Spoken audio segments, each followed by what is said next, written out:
काल काही कामानिमित्त गेटवे ऑफ इंडियाच्या जवळ गेलो होतो. हातात थोडा वेळ होता म्हणून आम्ही दोघं जण पायी पायी आजूबाजूच्या गल्ल्यांना फेरफटका मारत होतो. एका गुऱ्हाळापाशी गेलो आणि अस्सल मुंबईकर असलेल्या माझ्या नवऱ्याच्या लहानपणच्या आठवणी जाग्या झाल्या. तो म्हणाला, हा गुऱ्हाळाचा मालक शाळेत असताना शाळेचं ID कार्ड दाखवलं तर 50% डिस्काउंट द्यायचा म्हणे त्यावेळेला.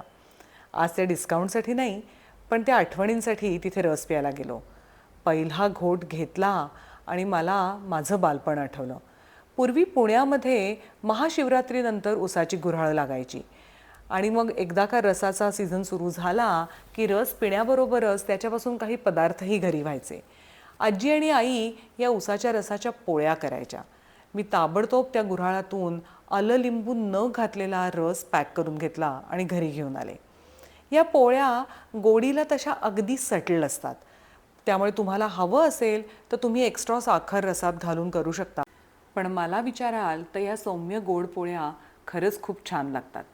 साधी आपण कणिक भिजवतो की नाही, तशी कणिक ही भिजवून घ्यायची आणि पाण्याच्या जागी उसाचा रस घालायचा. 15-20 मिनटं झाकून ठेवायची आणि एकदा का कणिक छान मुरली की याच्या आपण घडीच्या पोळ्या करतो तशा ह्याच्या पोळ्या करून घ्यायच्या. तव्यावरच तूप सोडून दोन्ही बाजूनी ह्या खरपूस भाजून घ्यायच्या.